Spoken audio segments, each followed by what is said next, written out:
qual é a velocidade de um sopro. De um sopro. Desde o seu 1 ano de idade, você sopra uma vela de aniversário num bolinho de parabéns. Qual é a velocidade de um sopro? Você sabe. O ser humano consegue soprar até 90 km por hora. Nossa, gente. A gente tem uma espécie de tufão dentro da gente. É que projeta pouco fácil, mas essa velocidade entre quando você. Essa coisa mágica, né, pode chegar a 90 km por hora. No candomblé, existe uma palavra que é afoxé, que quer dizer o sopro sagrado. Quer dizer, o orixá não escuta pensamento, você não reza em pensamento, você precisa dizer, porque a expulsão dessa energia de dentro de você para fora é um ato de sagração.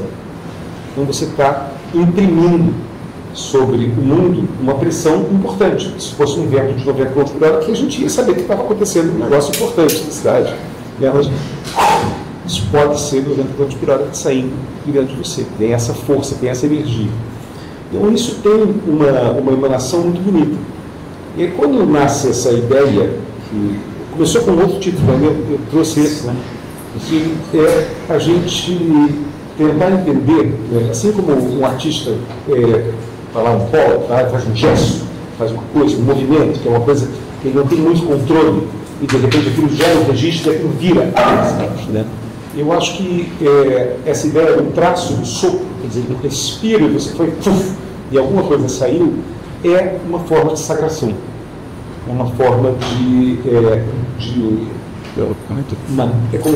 assim como o vento esculpe, né, o sopro desenha. Né? O vento, se você pega as grandes pedras do mundo, são todas elas esculpidas pelo vento, não é outra coisa que está esculpida, é a continuidade dessa força, né, do deslocamento do ar, que talvez seja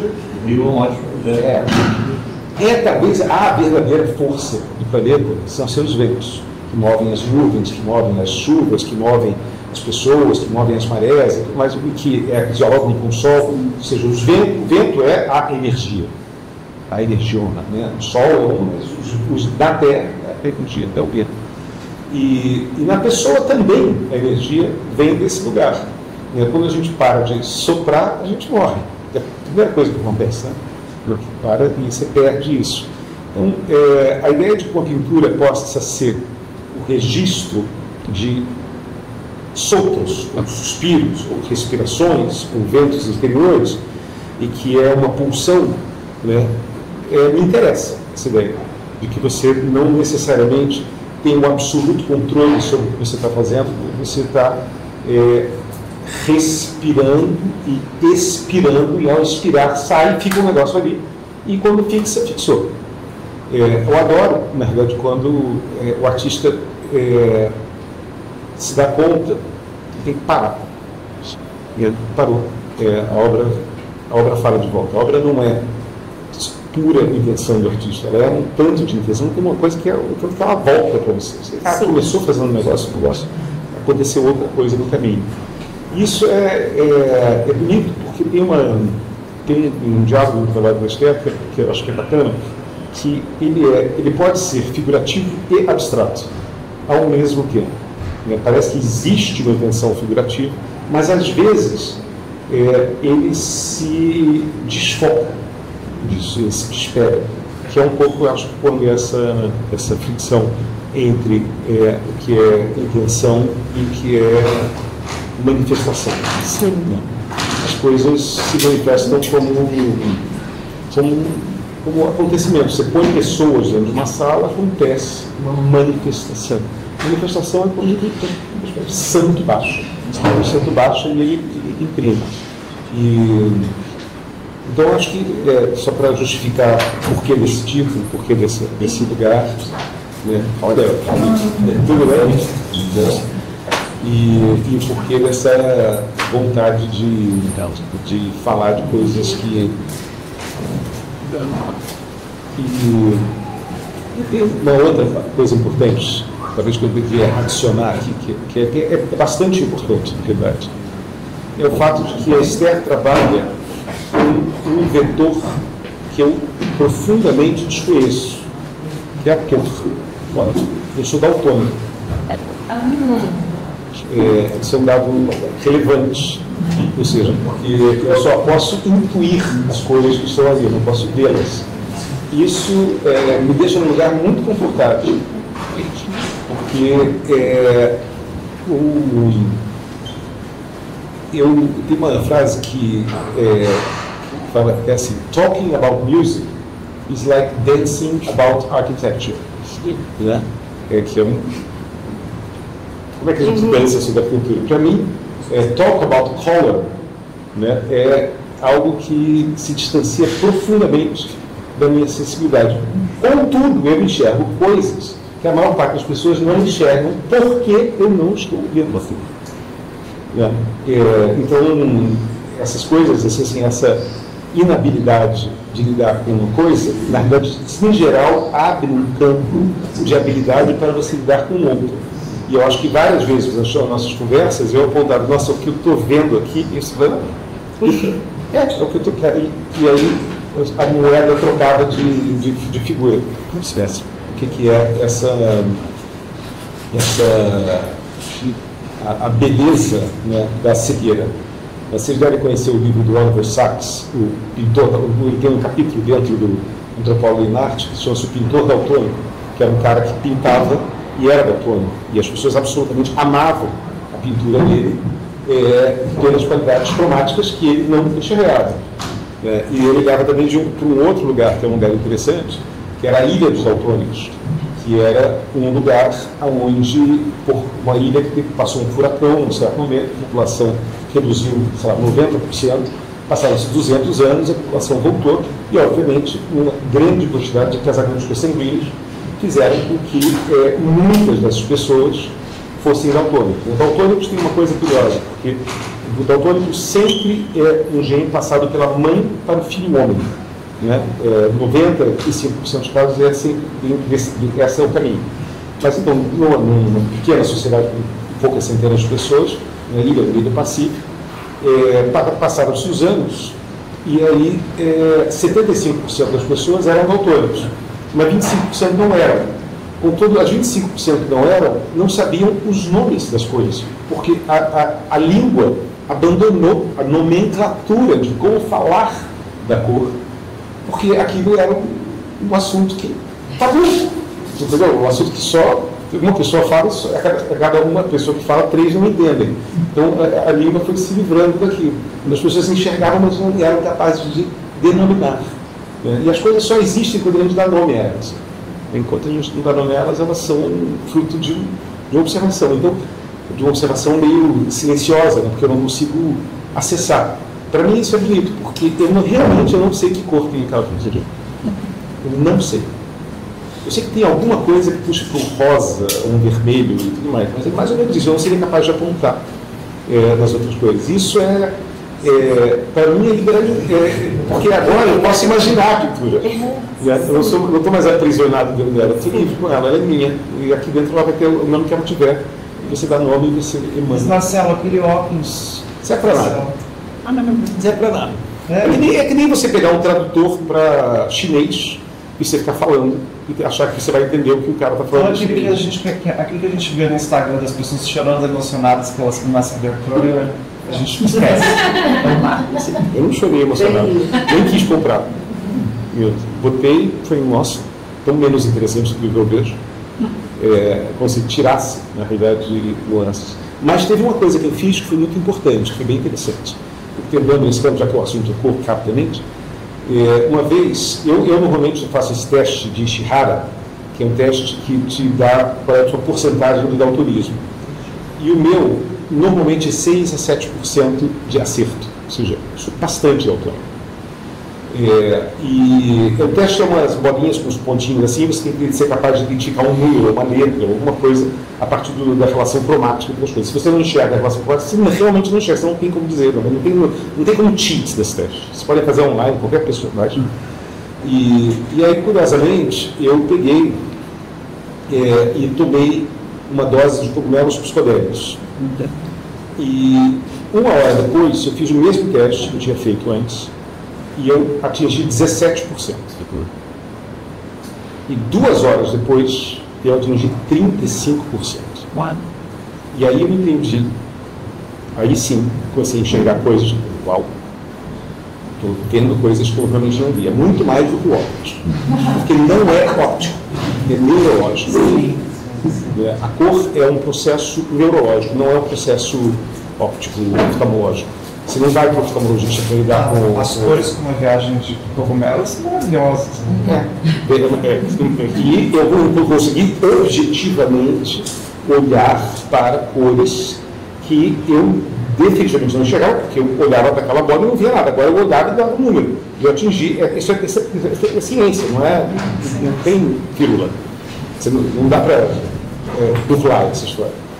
E eu digo porque leva para esse lugar da cor como uma invenção, como uma coisa muito interior de cada um. A cor tem a ver com memória, tem a ver com significado, tem a ver com coisas outras que a gente não necessariamente é capaz de dizer. Umas coisas muito engraçadas, né? Se você vê uma multidão vermelha, o que isso te diz? As pessoas em São Paulo, no Rio de Janeiro, vestidas de verde e amarelo. Isso é totalmente da questão psicológica. Né? Agora, quando você lidar com a cor, por exemplo, quando a Anish Kapoor é um caso, é um case interessante que eu trabalhei bastante. A cor como um monocromo muda tudo, né? Porque não é mais sobre a relação de contraste, é sobre o que aquela frequência produz em você. Assim como a frequência de um espaço, quer dizer, experiências que você vai acusticamente dentro de uma catedral, uma mesquita, ou o que for, e aquela presença energética daquela coisa acústica te muda, mesmo que você não esteja vendo nem ouvindo nada.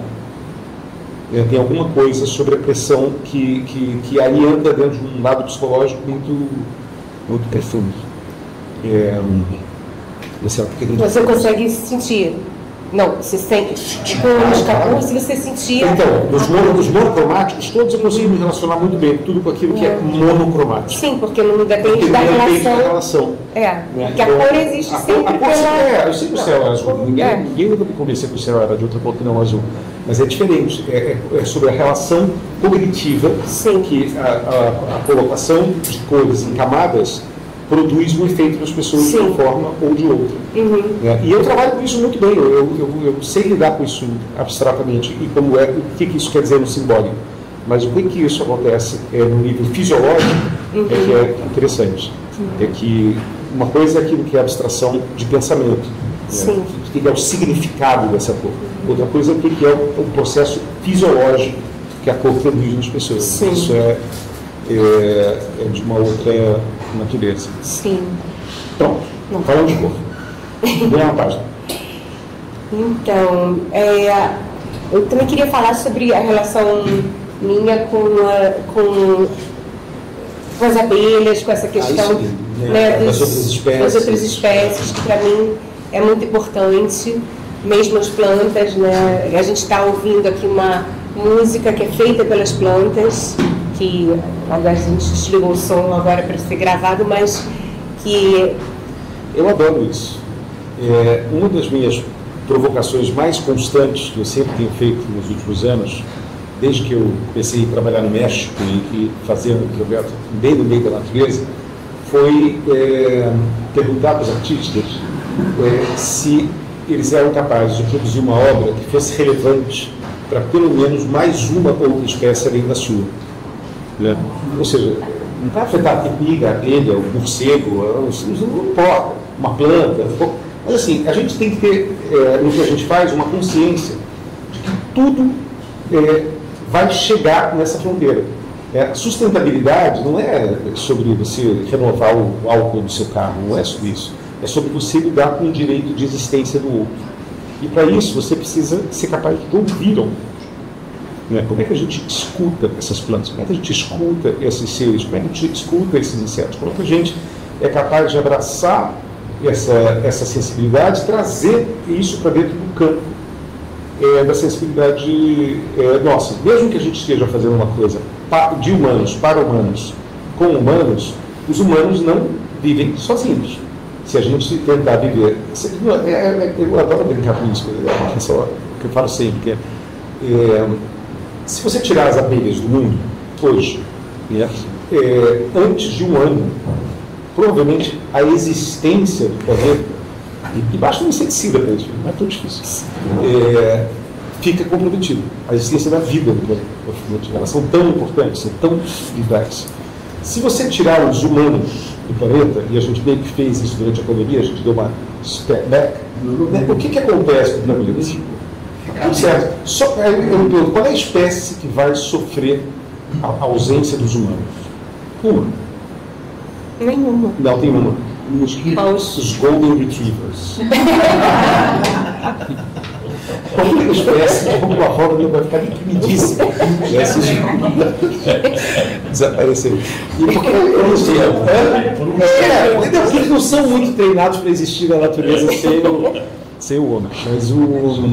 Mas a brincadeira disso é porque a gente, de alguma forma, está desestruturado nessa percepção entre aquilo que nós fazemos e aquilo que existe. Qual é a forma de a gente fazer isso?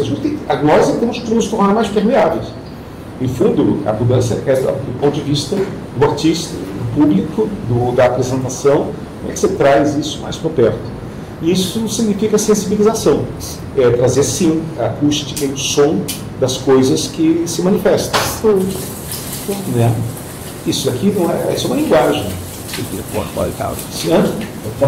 É uma linguagem. Isso aqui tem uma coisa. E a gente é capaz, nós somos inteligentes o suficiente de ser capaz de perceber e articular essas coisas. Então, cada gente, já que a gente inventou a linguagem, cabe a gente se apropriar disso e de alguma forma devolver para o mundo. Mas por que isso aqui é importante? Porque deve ter um serzinho aqui, acho que é um passarinho, seja lá quem for, né, que ao ouvir isso daqui vai acontecer alguma coisa. Eu fiz um trabalho uma vez, que é engraçado, com a Vivian Kakuri, em que ela gravou o som das formigas. A gente até falou sobre isso, né? Sim, a gente falou. Gravou o som das formigas e aí fez uma caixa de som que era feita de rapadura. Né? Toda de rapadura como um speaker dentro, e botou de volta na natureza essa caixa. E essa caixa projetava o som das formigas para as próprias formigas. Em pouco tempo, as formigas vieram e começaram a esculpir a caixa, comendo ela, né? Porque a rapadura elas se interessaram por aquele doce, né? E botaram para... Só para a gente sabe. Que é um outro não só para variar, tem que variar um pouco. E aí as formigas começaram a gerar uma espécie de experiência colaborativa, em que você coloca um alimento e elas devolvem num vetor de transformação. E eu acho que isso é super interessante, a ideia de colaboração entre espécies, né, de que a gente pode ser capaz de incorporar a escuta e incorporar o processo de transformação dentro do sistema da obra. Não precisa estar dentro da pintura, até poderia estar, você poderia pintar com rapadura ou com mel, e vai ver o que acontece. Mas o que importa é que dentro do jogo, porque a arte não é a obra, né? A arte é sempre a situação. A obra é um asset, né? A obra exposta se transforma em arte. A obra dentro de uma caixa não é. Enquanto ela não se sagra com o olhar, com o jogo que existe na dinâmica da exposição, de uma exposição, ela não é. Ela precisa nascer. Assim que ela se transforma. É porque a gente está falando por causa do diálogo das espécies, das abelhas, das plantas, e a gente falou também da gravação dos sons. Né? A gravação dos sons, que a gente tem aqui o tempo todo na exposição, um aparelho que capta os sinais elétricos e transforma em sinais que a gente consegue ouvir, instrumentos que a gente audíveis para a gente, mas é um som totalmente feito pelas abelhas, né? E tem a história também do sopro, que cada inspiração nossa é um ar que passou por dentro de um outro ser. Sim. A gente fala muito sobre isso. Essa troca, né? Nessa troca que existe, que... nós também somos polinizadores, né? A gente também recebe esporos e pólen, tudo isso dentro do nosso próprio sistema, e nós também somos agentes nesse sentido. Sim, essa pergunta, até onde vai, né, essa percepção da troca. A coisa de transformar em audível, ela tem uma coisa de curiosa, porque no fundo isso é uma educação do ouvido. Se você pegar a música que é produzida hoje no mundo, e se você tocasse há 100 anos atrás, ou 200 anos atrás, as pessoas diziam, isso é um ruído, é uma britadeira que está tocando, é um bate-estaca, literalmente, né, que a gente pega. E com o passar do tempo, a gente vai nos educando a entender isso, né? O que foi a música tonal, o que é a música concreta, o que vai, todos os efeitos sonoros, todo o trabalho de sampleamento, todas essas coisas é uma mudança de educação, do ponto de vista da sensibilização das pessoas. A gente se habilitou a, por exemplo, entender a importância do som produzido pela máquina. Né? A invenção da música eletrônica é a sacação que existia uma coisa que é um ritmo, um externo, que trigger um ritmo interno. E quando eles entenderam que não na harmonia, mas na mecânica entre as coisas, que é algo que está no atabaque do candomblé.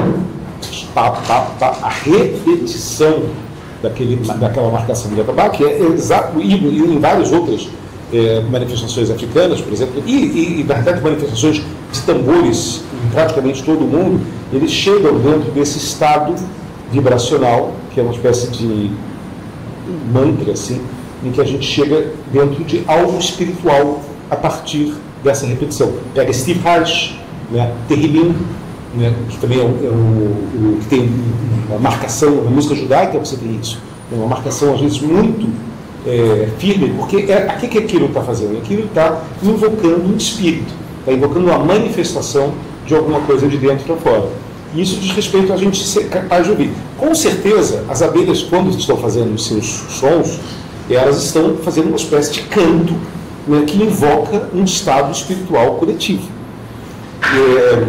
Tem uma coisa muito interessante, que é um estúdio Drifts fez sobre comportamento de pássaros, mas eles fizeram com várias espécies. Os pássaros era bem interessante. Quando a gente vê aqui na praia um monte de pássaros voando juntos, você repara que eles fazem uma coreografia, né?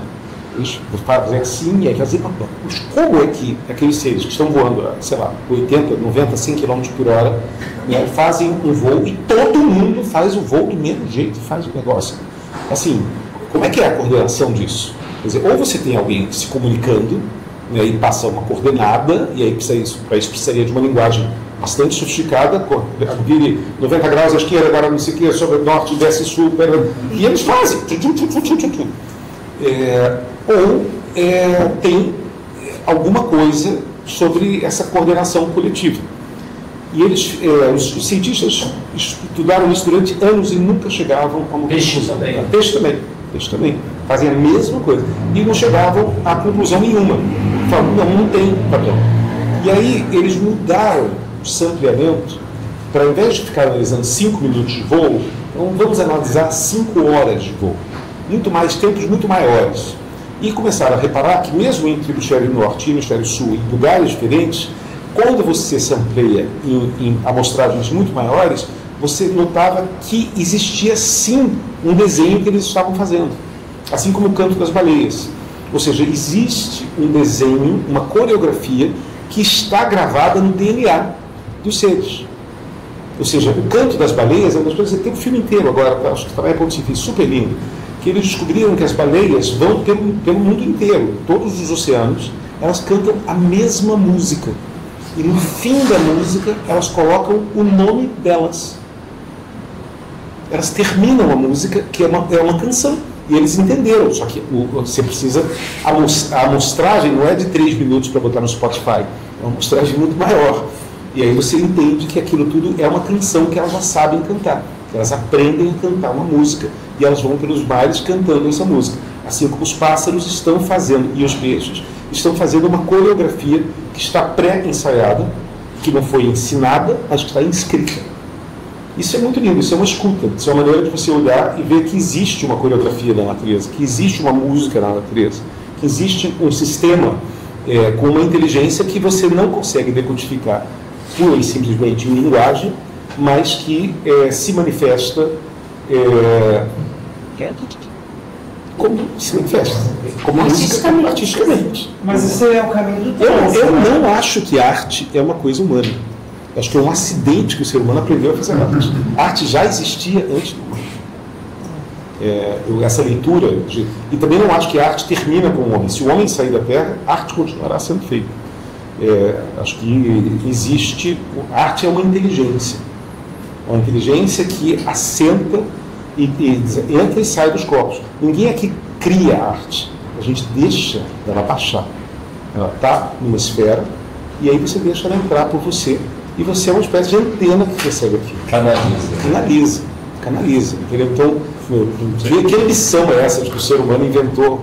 Sabe? A arte é um negócio muito maior do que o ser humano. O ser humano então, tem pitaco nessa história. E com certeza, assim. E também encaro de uma maneira muito bonita a possibilidade de que outras inteligências não humanas possam continuar a fazer arte. Eu acho isso uma provocação, mas é uma provocação boa.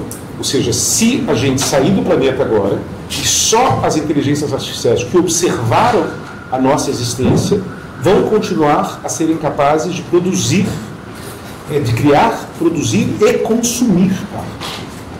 Mas você falou vocês estão uma entrevista que você falou do caso das Olimpíadas da China, né? Do ninho de pássaro. Sim. O artista foi pássaro. Sim, o artista foi pássaro. E a gente se inspira. Bom, pelo amor de Deus, olha os linhos. Na realidade, você pega Andy Goldsworth, você pega o próprio Ray com coisa e tudo mais, eles olharam a observação da natureza. Vai aqui. Vamos combinar, assim, tem um início. Né? E não separar isso, não separar que isso. Não, eu acho que, inclusive, parte da solução para isso, parte da solução para o mundo, é tirar o homem do centro. Então, a gente começa a resolver o problema parando de achar que a gente é a razão da existência disso tudo. Cacilda, então o negócio existe há milhões de anos, a gente está aqui há milhares. 30 mil anos. Que seja 200 mil para o Homo sapiens e tudo mais, ainda assim é muita pretensão. Entendeu? Os tubarões estão aqui há 400 milhões de anos e continuam aqui. Né? Continuam aprontando, e eu acho lindo pensar nos tubarões, é bem lindo, porque realmente são o ser mais antigo, a gente sabe que tem uma continuidade, né, de vivência e ninguém fudeu com eles. Né? Nem os chineses tentaram lá mesmo. Não. Você tem uma. Então, e ao mesmo tempo mas tirar o ser humano do centro nos habilita a fazer uma espécie de dissolução do ego da humanidade, de achar que o mundo está a nosso serviço. O mundo não está a nosso serviço. Nós somos meros intérpretes, né, antenas de uma era que imprime sobre essa espécie e poderia imprimir sobre outras espécies e pode ser que a continuidade disso seja uma nova espécie que a gente crie. Porque parte do jogo evolutivo disso tudo é sempre entender que a maneira de você se resolver em termos de evolução é inventar uma nova espécie. Todas as espécies foram fazendo isso. Então, com certeza, em algum momento, a gente vai criar alguma coisa híbrida, que vai ser parte nossa, parte alguma outra coisa, que vai se diferenciar substancialmente do que a gente é. E aceitar isso é aceitar o curso natural das coisas. De que nós não somos o centro, nós somos um veículo de passagem disso. E que bom, tudo fica mais leve, né, quando você tira a sua biografia da história. Sabe, não, mamãe, papai, não sei o quê, não, eu tenho meus traumas, não, esquece. Vai para o arco longo da existência. Sabe, entende que você faz parte de uma coisa, de uma vida que começa num fungo lá atrás, que vai terminar provavelmente num fungo outro lá na frente, mas no meio do caminho passa por um monte de coisas. E essa memória, e é lindo pensar, quando as pessoas começaram a decodificar o DNA humano, e acharam que o DNA humano só tinha 3% de informação. Isso já deve ter uns 30 anos quando essa notícia veio. Porra, não faz o menor sentido. A natureza não faz isso. Porque eles estavam procurando a cor dos olhos, a cor da pele, estavam procurando o sexo, esse tipo de coisa. E acharam esse tipo de informação. Os outros 97% eram o quê? É toda a memória daquilo que você desconhece a seu respeito. Isso é lindo de pensar. Que é todos os outros seres que deixaram rastros, traços, né, sobre a tua existência que você não sabe dizer. Isso é tentador, né, de você dizer, putz, então aquele tempo que a gente era tartaruga, aquele tempo que a gente era sapo, essas coisas, acho que está um pouco ali, está um pouco, sabe, não sei quanto, eu até te pergunto isso, assim, quando eu olho para aquela paisagem ali, né, aquela paisagem você algum dia viu ou você só imaginou ela? Eu imagino. Então ela provavelmente está nos seus 97%. Com certeza. De coisa. Você, assim, não é normal a gente estar naquele lugar. Pode ser até que sim, mas não necessariamente, né? Então ela faz parte de uma memória, que eu adoro pensar nisso, memória de coisas que a gente não viveu. Muita gente tem isso, né? A memória de um trauma, a inscrição do trauma sobre as pessoas não é necessariamente daquilo que elas viveram. Pode ser uma inscrição no seu DNA de uma coisa que vem de algo que você não viveu, mas que está traumaticamente e coisa. Então, por que sabe, o barulho do urso, do tigre chegando por trás da pessoa deixa todo mundo arrepiado, né? Quantas pessoas aqui tiveram um tigre, um urso na sua orelha para poder dizer que isso é uma experiência empírica? Não é. Isso é uma coisa que está inscrita de uma ancestralidade muito profunda de um tempo em que a gente era presa, né? E que quando aquilo mexe, aquilo escreve-se na forma de trauma, ou seja, você não esquece, né? Dentro da tua memória. E é lindo pensar essa relação entre trauma e sonho, né? Que é algo... Sonho é aquilo que teoricamente não foi vivido, né? E trauma é aquilo que a gente acha que foi, que aconteceu de fato. Acho que muitas vezes nem aconteceu, né? Assim, mas que tem uma memória, né? É uma memória dentro do DNA mesmo. Memória do DNA. E a psicanálise não vai resolver isso. Você vai procurar aquilo, está lá. Assim, né?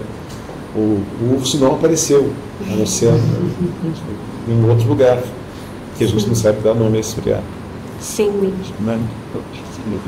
E que mais? E também eu falo muito também de como nós somos vistos pelos povos originários e como eu fico imaginando como os vegetais nos percebem também. Aí você está prevendo uma coisa que eu amo, que é a aceitação da ideia de que pode existir uma consciência vegetal. Totalmente. Que eu acho que pode. Uma memória. Uma consciência vegetal. E consciência vegetal é uma coisa curiosa, assim. Um jardim que as pessoas cuidam, né, que é amado, ele floresce de uma maneira diferente de um jardim que é deixado de lado. Né? Onde existe amor, ele... Então, se alguém responde ao seu afeto, eu posso presumir que esse alguém tem consciência. Né? Porque afeto é algo que a gente faz dentro do campo da consciência. A gente sabe que ama. Tinha uma tamareira que já estava com 60 anos na casa, mas ela nunca tinha frutificado. As tamareiras demoram muito tempo para frutificar. E um dia ela chorou de coisa. Chorou, ela viu os móveis indo embora e ela chorou. Ela regozijou, ela se encheu. Eu vi aquilo, foi tão notório que eu peguei aquelas sementes todas, levei e plantei 40 outras tamareiras em diferentes lugares, dei para pessoas, não sei o que e tudo mais. Mas era, de fato, a expressão de uma espécie de consciência que aquilo tem. As plantas sempre. A gente sabe disso porque assim, quem planta frutas, né, entende que você precisa estressar a planta para que ela produza o seu melhor fruto. Né? As uvas e todas as frutas e tudo mais, ela precisa passar por um período de seca, um período de escassez, para que ela dê o seu melhor fruto. Se ela estiver muito bem tratada, por uma jabuticaba, que fica sendo molhada, nunca dá uma jabuticaba melhor, né? A jabuticaba precisaria sofrer um pouco mais, só que a jabuticaba é uma exceção de todas as regras. Mas é sobre dar essa dimensão do sofrimento, quer dizer, sofrimento, therefore, consciência. Amor, therefore, consciência. Se a gente está falando, se a gente está aceitando isso, se a gente aqui nessa sala ninguém levantou e me chamou de louco, eu tirei a centralidade do homem das coisas e a gente vai para um outro lugar mais disruptivo, um lugar onde a gente pode acordar de manhã e brincar com as plantas e trocar, e é isso, falar com as forças invisíveis, ligar com... que esse é o único lugar. Eu te pergunto, você quando era pequena, você tinha amigos invisíveis? Eles eram humanos ou não humanos? Não, eram humanos. Eram todos humanos. Olha, você começou outro conceito. Aí deixei de ser. Você ia falar alguma coisa? Não, essa coisa de você falar das plantas, né, é interessante porque tem uma obra lá do Vergara, lá no Pão de Açúcar, tem uma obra que fez lá de 600 milhões, que é uma obra em que descreve a idade da Terra, né? Imagina, tem 600 milhões de anos de Pão de Açúcar, ele está falando do nosso tempo aqui. E aí a obra estava lá no muro, e de repente, nos últimos um mês, nasceu uma trepadeira, que ela foi indo, e ela abraçou, ela literalmente deu um abraço, o número 6, mas sabe quando você perfeitamente se agarrou, parece que ela leu assim, como é que ela pode só ali, ela abraçou, né? Ela leu. Então, e aí faz todo sentido nisso, né? Ela vai, a natureza ela vai sentindo, né? E está dando a obra. Não há a menor dúvida que ela sente. Não, quando você vê assim. Uma das coisas mais bonitas que eu vejo que acontece muito no Brasil é essa coisa que acontece por causa da nossa umidade. Né? O Brasil tem um presente de uma umidade desproporcional. A gente tem água, né? E ao ter água, a vida brota em todo lugar. Mas se você deixar uma casa, se deixar essa casa aqui, fecha a porta, deixa um ano ela fechada, ela vai brotar de planta na parede, no chão, vai sair planta por tudo quanto é lado. Isso não é uma coisa normal, isso é uma coisa normal do mundo, porque você deixa no deserto não acontece nada. Né? E essa, ou seja, que a vida entra em permanente diálogo com todas as formas, entre a forma racional, cartesiana, ortogonal de fazer a forma orgânica de vida, elas, então é isso, você inscreve, ela lê, e ela daqui a pouco desaparece. Agora eu fiquei só curioso num negócio que você falou do México, você não completou, que trabalhos ali foram assim mais... A gente está fazendo um muito especial, mas a gente fez vários. A gente fez um que era um grande hotel e várias pousadas para abelhas. Né? Então a gente criou apartamentos individuais para abelhas solitárias e grandes estações coletivas para colmeias. Já era tipo Minha Casa Minha Vida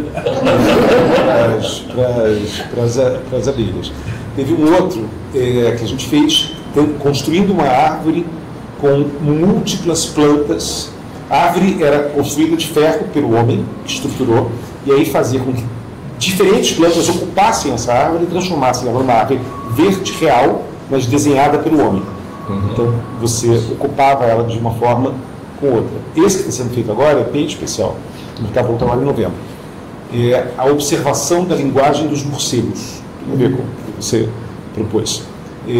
Ou seja, esse artista ficou um ano documentando o comportamento e o voo e a linguagem. O morcego produz, de fato, um som ultrassônico entre si que tem padrões repetidos. Isso foi analisado por inteligência artificial, transformado em síntese de código, observado os comportamentos, vendo aonde as coisas tinham correlação entre aquele som, aquela frequência que é inaudível, mas a gente convertia, nem ser feito, convertia para a audibilidade, virava uma curva de frequência, e aí, ou seja, quando ele fazia aquele voo, aquele comportamento, ele tinha um canto, tinha uma coisa que ele queria dizer. Quando ele fazia outra coisa, ele tinha outra.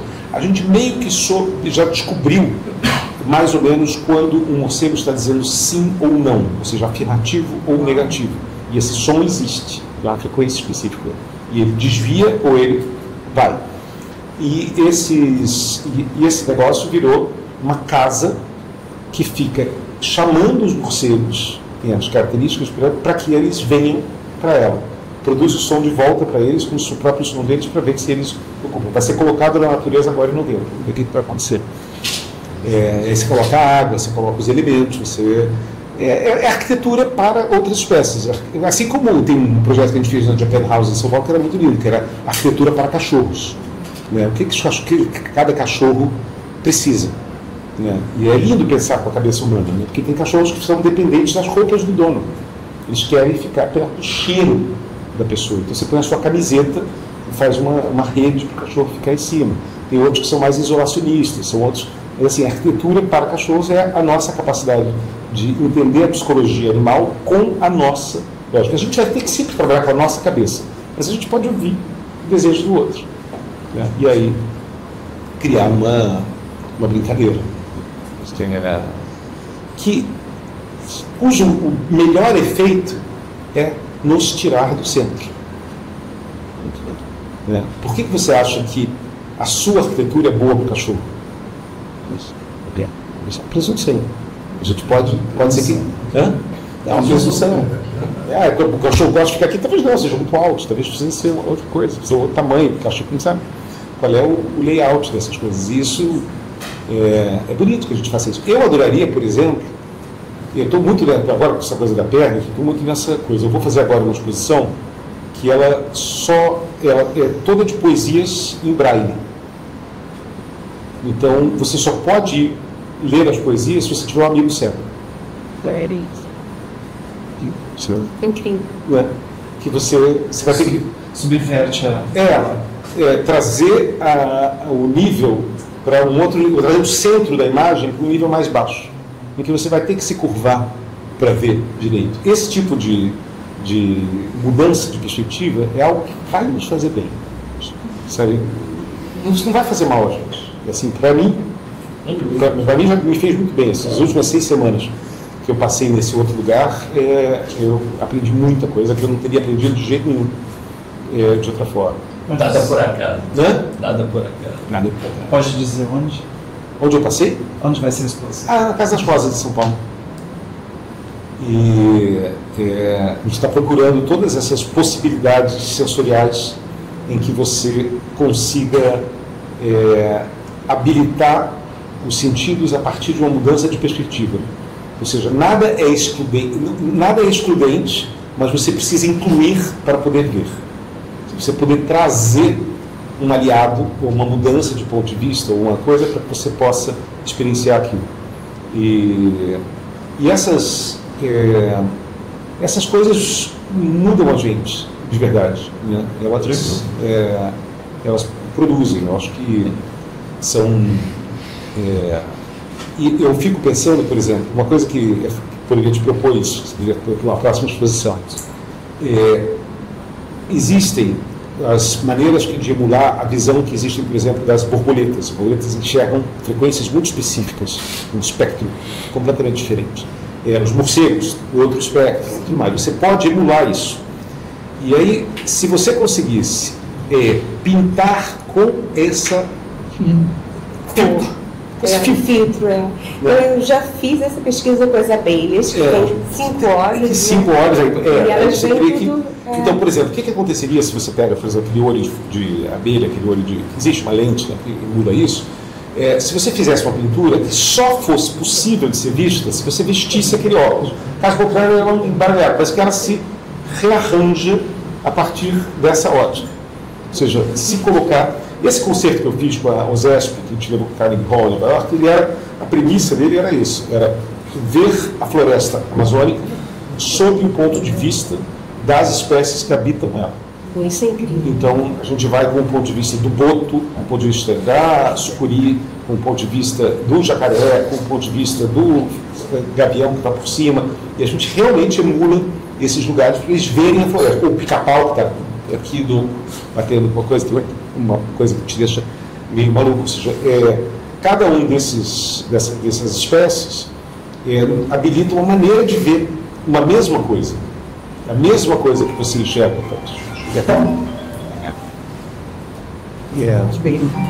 Ixi, peraí. Só um minutinho, isso aqui é importante. Neto. Já vou te buscar.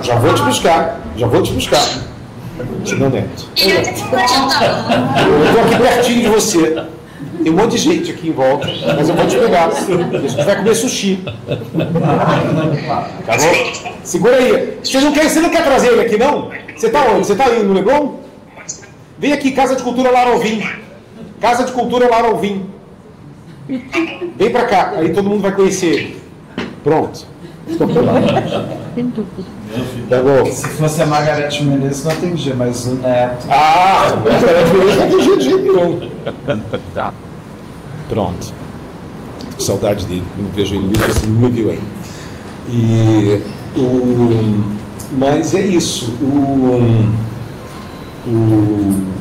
que eu estava falando?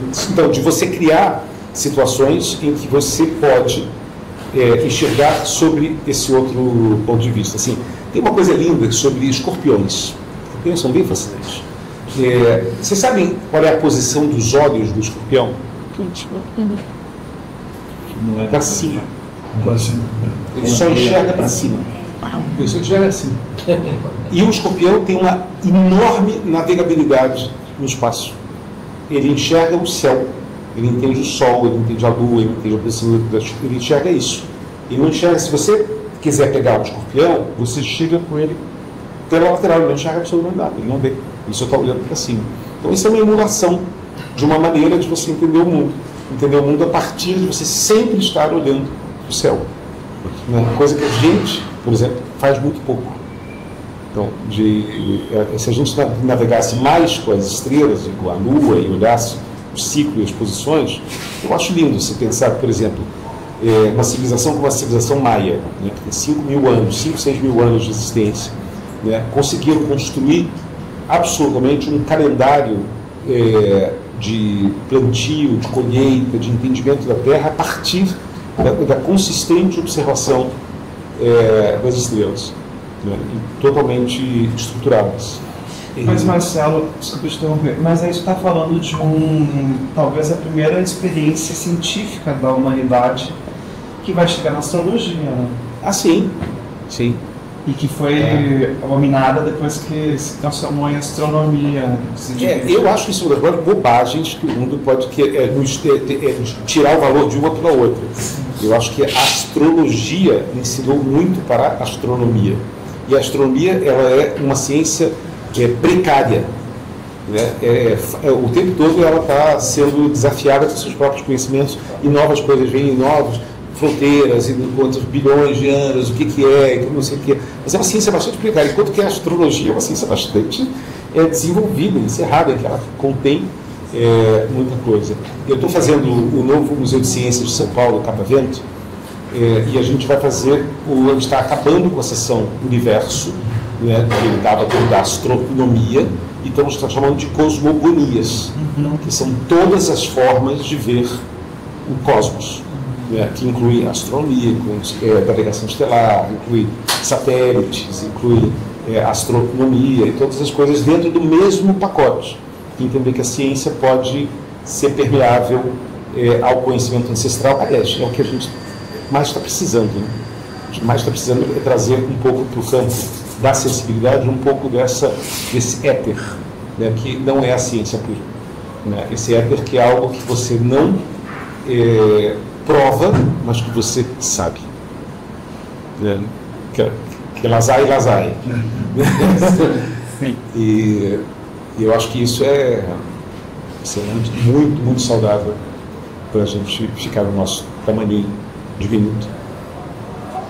Certo? Que mais? Estamos aqui descascando tanta coisa, né? É tão engraçado que a partir de há 30 anos atrás, ou mais, como é que foi? Olha, O Marcelo me chamou para fazer um jardim na magnetoscópio em Copacabana, num lugar super escuro, e que não tinha luz do sol. Eu disse que eu não ia fazer jardim ali, que iam morrer as espécies. Eu não faço nada que vá morrer, então vamos... Aí eu fiz com coisas secas. Foi um dos primeiros que eu fiz com coisas secas, com os galhos, olhando com umas pedras. Nossa, então, sabe o que a gente está falando? São 33 anos. E depois você fez um filme comigo que eu não tenho nem ideia do que seja. Eu me lembro de você me filmando, mas eu não sei o que era. Essas coisas existem, em algum lugar elas estão aqui. Mas isso é interessante, porque é a minha. Como é que a pessoa caminha, né? Antropocêntrico é esse cara egocêntrico que pega e diz que quer, dentro de um lugar onde não entra nenhuma luz solar, eu quero um jardim. Isso é um homem. Né? Não tem nada aqui. Não. Agora eu quero edificar aqui toda a vida. Eu quero que ela se resuma nesse meu metro quadrado, eu vou ter. Né? É o terrário, é a coisa que não é. Eu quero possuir, eu quero que isso me pertença. Isso é um lugar ruim, né? Do qual eu e a maior parte de nós originamos. Né? Esse lugar ruim. É um lugar de ter... Você queria fazer uma solução estética ali, um lugar que estava te incomodando. Não, é a ambição horrorosa do homem de controlar a natureza. Entendeu? A gente quer domesticar a natureza. Quer que a árvore cresça aqui. Eu vou forçar ela a fazer isso, fazer aquilo, isso aqui. Só que ela quer o sol, né? Ela quer a vida, ela quer a luz, ela quer as outras coisas. E isso é não disputa. Então, a gente se conheceu num lugar muito... graças a Deus já se passaram 33 anos, eu evoluí um pouquinho, né? Mas pensa que tem outro lado, não fosse essa tua atitude quase arrogante de querer uma coisa impossível. Não teria conseguido. E não teria esse galho atrás de ti também, né? Claro. Compondo essa exposição. Claro. Tá lá a origem, né? A origem está da mesma coisa. A origem está numa coisa que é muito verdadeira, que é o ser humano profundamente seduzido pela natureza. A gente precisa da natureza para viver.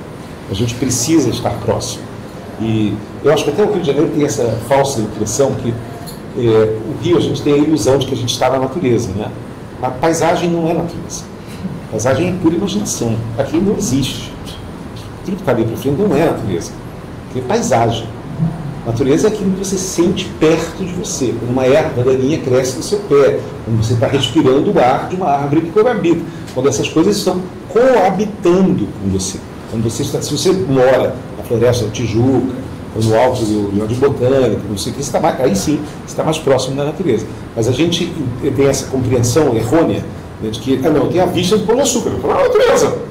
Meu escritório, ar-condicionado, climatizado, tudo perfeito, vidro, etc. Então, eu estou aqui com a natureza enquadrada. Não estou aqui frame, não. Estou aqui por paguei, custou tanto a mais para ter essa natureza aqui dentro. E não é. Isso é pura... a paisagem é uma invenção da imaginação. Por isso que eu te perguntei sobre essas coisas quando você olha. Que só tem, essa palavra paisagem só existe na língua dos brancos. Claro. Os povos originários não têm a palavra paisagem. Eles são paisagem. A paisagem está aqui. Quer dizer, não, a paisagem. O que a gente fala paisagem, no fundo a gente está querendo se referenciar à natureza.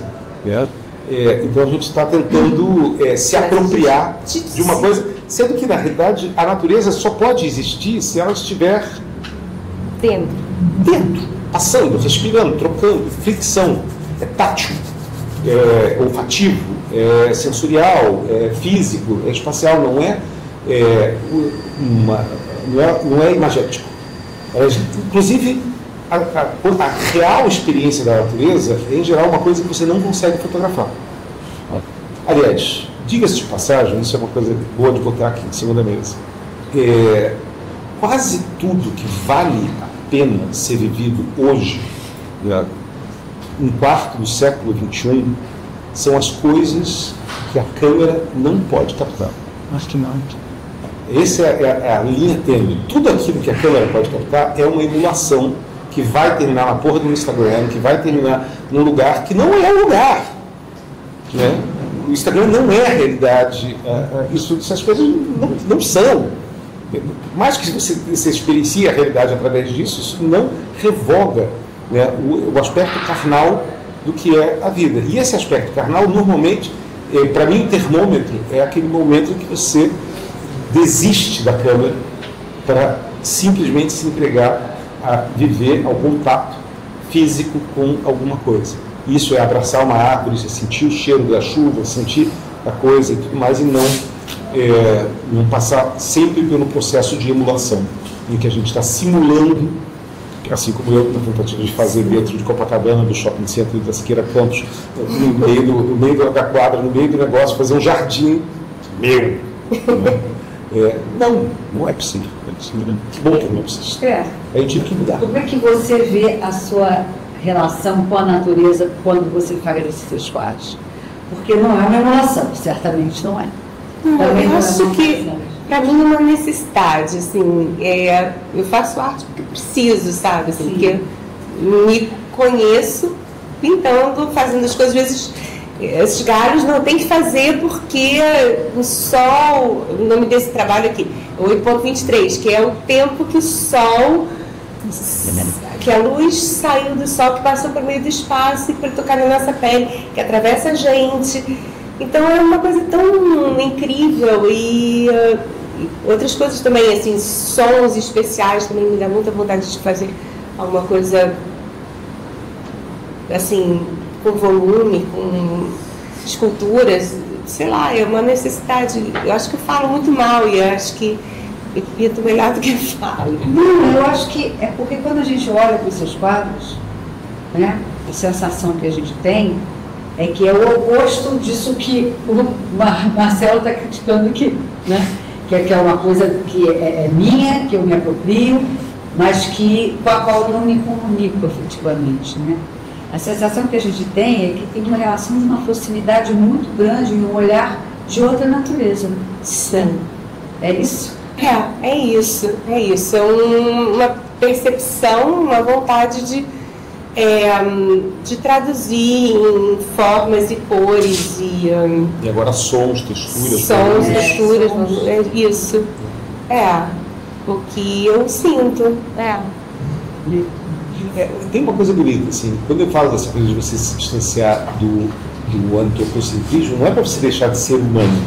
Nós devemos ser humanos e valorizar a linguagem humana que a gente produz. Isso é lindo o que a gente faz. É só não achar que nós somos a razão disso tudo. Nós somos parte de um jogo onde a pintura faz parte, mas onde estar com as outras coisas também é importante. Mas tem uma coisa importante nisso. Assim, quando eu falei a crítica da paisagem, não é a crítica da paisagem, é a crítica de chamar a paisagem de natureza, porque paisagem é imaginação. Imaginação é uma coisa que tem um valor gigante. Imaginação por isso que eu gosto disso, porque isso não é literal. Esse lugar não existe. A não ser que eu esteja muito daltônico, eu acho que isso aliás, eles são meio psicodélicos. Dependendo do chá que você tomar. Então, eu fiz um negócio outro dia. Eu fiz um negócio muito engraçado outro dia. Eu peguei, esse é bem essa, porque se eu achar aqui, posso até mostrar para vocês. Eu peguei uma música, eu vou ler para vocês, eu acho que eu anotei aqui. É muito bom fazer isso com a própria coisa. Picture yourself on a boat, on a river, with tangerine dreams and marmalade skies. O que eu estou cantando? Lucy in the Sky, Aí eu alimentei essa letra, literalmente sem tirar nem cor, a uma inteligência artificial e falo, produza essa imagem. E ela produziu algo que não é muito diferente. Mas essas paisagens ficcionais da Esther é uma viagem de ácido tranquila, né? Sem grandes problemas. E que eu acho que isso é uma coisa super bonita no teu trabalho, que é a possibilidade que tu nos oferece de pensar numa paisagem que não existe, mas que talvez até possa ter existido de fato. Essa paisagem imaginada, né? Que ela costuma apresentar a paisagem da cidade do Duas. É isso aí. Exatamente. ser mais organizada. Não está muito longe. Chegou. Ei, chegou. Laura, você busca ele lá embaixo? Vamos fazer ele ser a estrela da noite. Vamos ser obrigado. Mas Marcelo, se tu permite, queria te fazer essa pergunta, Esther. Que base de estudo te vale para chegar nessas paisagens ficcionais, essas paisagens oníricas? Eu entendo elas como um possível momento do desenvolvimento da natureza. Mas, assim, sinceramente, eu não penso muito quando eu faço, sabe? Assim, se eu pensar, não faço. Então, é de um lugar que vem, assim, que, sei lá, não sei, Canaliza. Mas atenção, quase todo artista não é capaz de responder porque faz alguma coisa. Quase todo. Eu raramente consegui uma resposta disso, e quando surgiu, não era muito bom. Olha quem está ali. Olha quem está aqui.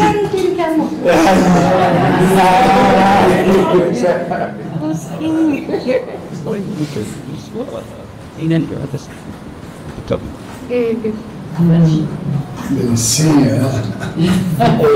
Esse cara ele fez avô. Deixa eu ver minha perna de aço. Isso é que é paisagem. Isso é paisagem.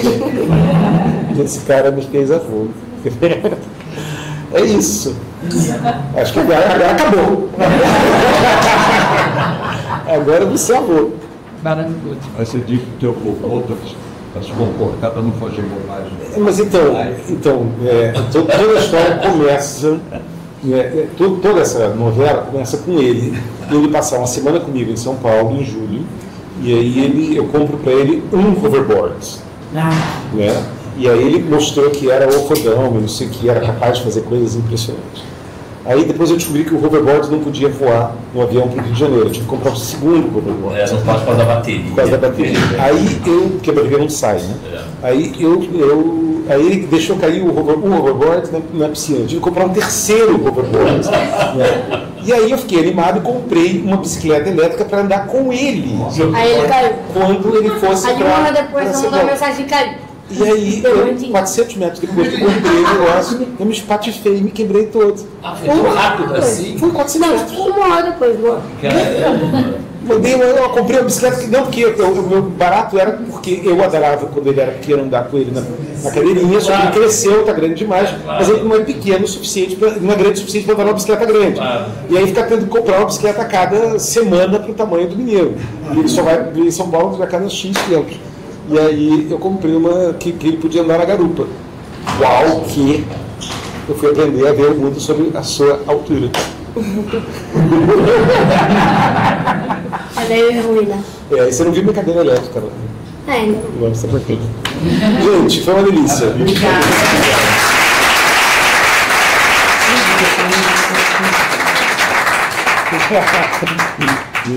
Isso, foi ótimo. Obrigada.